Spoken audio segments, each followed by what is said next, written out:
আজকের এই ভিডিওটা অতি গুরুত্বপূর্ণ। দেখামাত্র প্রত্যেকটা বাংলাদেশী নাগরিক এটা ভিডিওটা শেয়ার করে দিবেন, কারণ আমি যে তথ্যগুলো দিচ্ছি। নমস্কার প্রিয় দর্শক, ক্যালকাটা ডায়ালগস থেকে মনোজ দাসের প্রীতি ও শুভেচ্ছা নিন। যুক্তরাষ্ট্রের ওয়াশিংটন ডিসিতে গতকাল 30শে জুন থেকে শুরু হয়েছে 4 দেশের বিদেশ মন্ত্রীদের বৈঠক। চলবে আগামীকাল 2রা জুলাই পর্যন্ত। এই 4 দেশ কোনটা? ভারত, অস্ট্রেলিয়া, জাপান ও আমেরিকা। এই 4 দেশ মিলিতভাবে তৈরি করেছে একটি সংস্থা, যার পুরো নাম হলো কোয়াড্রিল্যাটারাল সিকিউরিটি ডায়ালগ, সংক্ষেপে কোয়াড। তারই বৈঠক।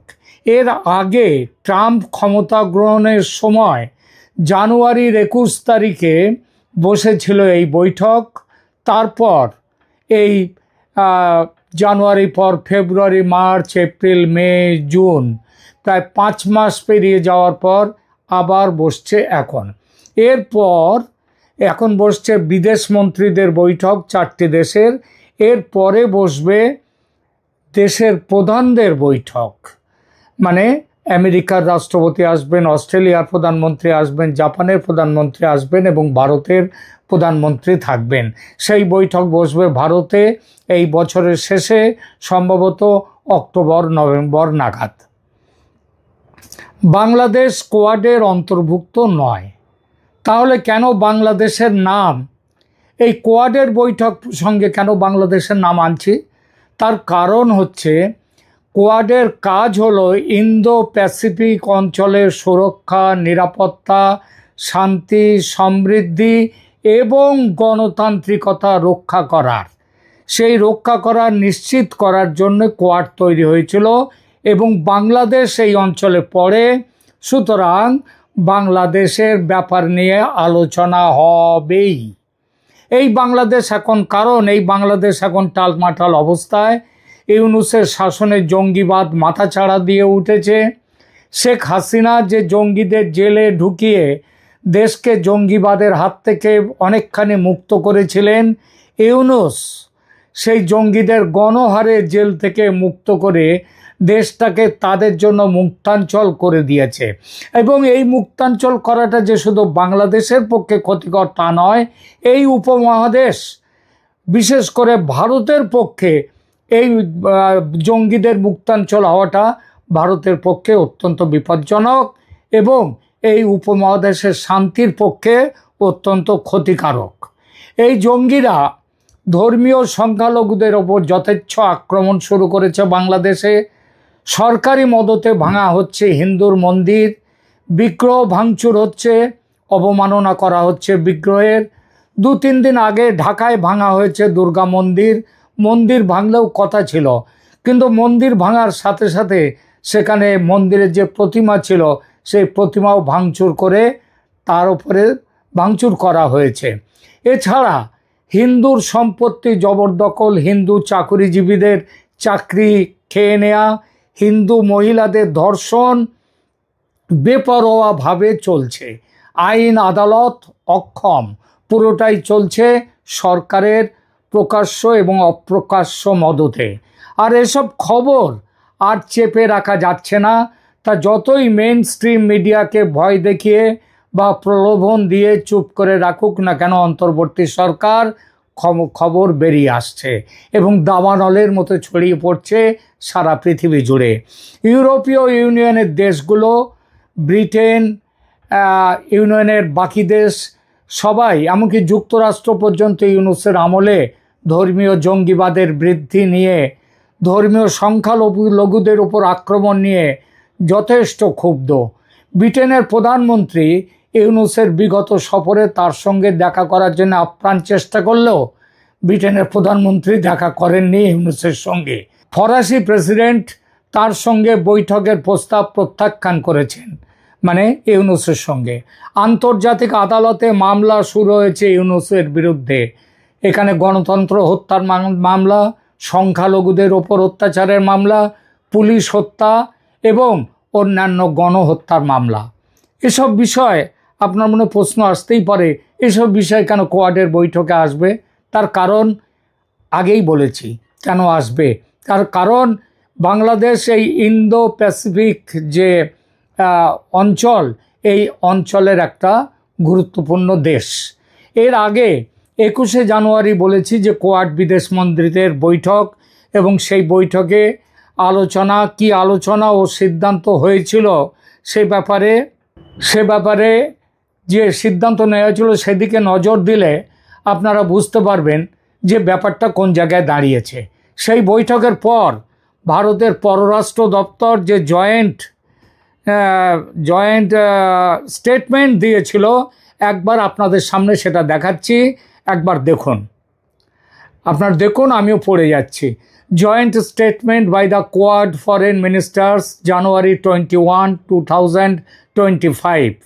এর খবরটা বেরোচ্ছে, স্টেটমেন্টের ডেট হচ্ছে জানুয়ারি 22, 2025, অর্থাৎ পরের দিন। The secretary of the state of the United states and the foreign ministers of Australia, India and Japan met today in Washington DC to reaffirm our shared commitment to strengthening a free and open Indo-Pacific, where এই প্রসঙ্গটা ভালোভাবে লক্ষ্য রাখুন, এই অঞ্চলের where the rule of law, আইনের শাসন, Democratic values, গণতান্ত্রিক যে সমস্ত ভ্যালুগুলো আছে, গণতান্ত্রিক বোধ ইত্যাদি, সভারেন্টি তাদের সার্বভৌমত্ব, অ্যান্ড টেরিটোরিয়াল ইন্টিগ্রিটি এবং আঞ্চলিক যে অখণ্ডতা, সেই অখণ্ডতা আর these are upheld and defended. তার অর্থাৎ এই সমস্তগুলোকে আপহেল্ড করা হবে, প্রতিষ্ঠা করা হবে এবং তাদের সপক্ষে কাজ হবে। Our four nations maintain our conviction that international law, economic opportunity, peace, stability and security in all domains, including the maritime domain, underpin the development and prosperity of the peoples of the Indo-Pacific। অর্থাৎ এই অঞ্চলের জনগণের জন্যে যা উপযুক্ত, যেগুলো করবার কথা সেগুলো করা হবে, এই কথা এখানে পরিষ্কারভাবে বলে দেওয়া হয়েছে। এরপরে আরও আছে, আমি একবার পড়ে যাচ্ছি। We also strongly oppose any unilateral actions that seek to change the status quo by force or coercion. We are committed to strengthening, অর্থাৎ কোনো এই আমাদের চারটে দেশের মধ্যে কিংবা অন্য কোনো দেশ এই অঞ্চলের অখণ্ডতা এবং এর মধ্যে যদি কেউ কিছু অন্য রকমের বিভেদ আনতে চায়, তাদের সার্বভৌমত্বের পক্ষে যদি ক্ষতিকর কিছু করতে চায়, তাহলে আমরা তার জন্যই লড়ব। এই কোয়াড তার জন্যে লড়াই করবে। বাংলাদেশ ইন্দো প্যাসিফিক অঞ্চলের মধ্যে পড়ে, সুতরাং বাংলাদেশ অশান্ত যাতে না হয়, যাতে সেখানে সুস্থ গণতান্ত্রিক জঙ্গিমুক্ত সরকার ও ব্যবসা কাজ করে, সেটা দেখার দায়িত্ব ও কর্তব্য কোয়াডের। এটা কোয়াড এর আগে 21শে জানুয়ারিতে যে মিটিং হয়েছে, সেখানে মোটামুটি এই বিষয়ে সিদ্ধান্ত নিয়েছেন। মোদি ট্রাম্পের ফেব্রুয়ারির বৈঠকের পর এটাই চার দেশের পররাষ্ট্রমন্ত্রীদের সবচেয়ে গুরুত্বপূর্ণ বৈঠক। গত 4 মাসে ট্রাম্পের মস্তিষ্কের পারদ অনেক ওঠানামা করার পর ঘা খেয়ে এখন অনেকটা ধাতস্থ হয়েছে, এবং তিনি বুঝেছেন যে ভারতকে যথেষ্ট গুরুত্ব দিতে হবে, সেটা এতদিন এড়িয়ে চললেও এখন সেটা পরিষ্কার বুঝতে পেরেছেন। গতকালই আগে উনি বলেছেন ভারতের সাথে ট্যারিফ নিয়ে তিনি একটা ভীষণ গুরুত্বপূর্ণ একটা সমঝোতা করছেন, এবং তার মানে তিনি বুঝে গেছেন যে ভারতকে বাদ দিয়ে চলবে না, এবং এটাও বুঝেছেন যে বাংলাদেশ নিয়ে আমেরিকা নিজের মতো করে কোনো সিদ্ধান্ত নিতে পারে না। সেই সিদ্ধান্ত নিতে গেলে ভারত তার বিরোধিতা করবে।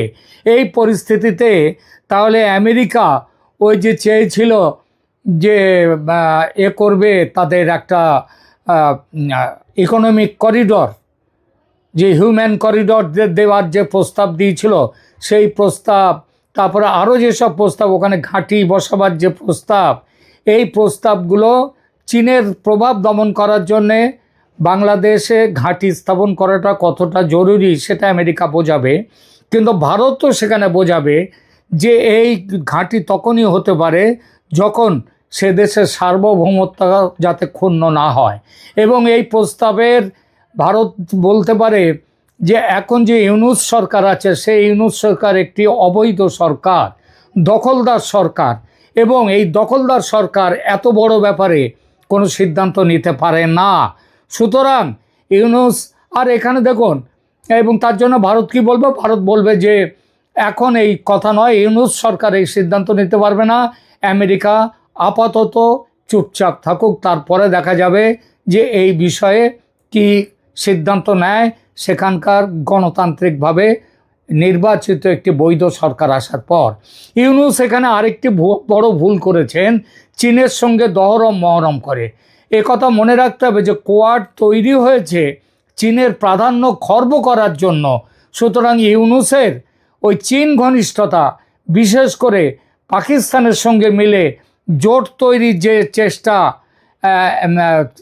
বাংলাদেশ করছে, আপনারা জানেন 3-4 দিন আগেই না, গত 21শে জুন সেখানে চীনে বসে সেখানটাতে আমেরিকা সেখানে বসে পাকিস্তান, চীন এবং বাংলাদেশ, এরা 3 দেশ মিলে একটা জোট তৈরি করবার জোট তৈরি করেছে।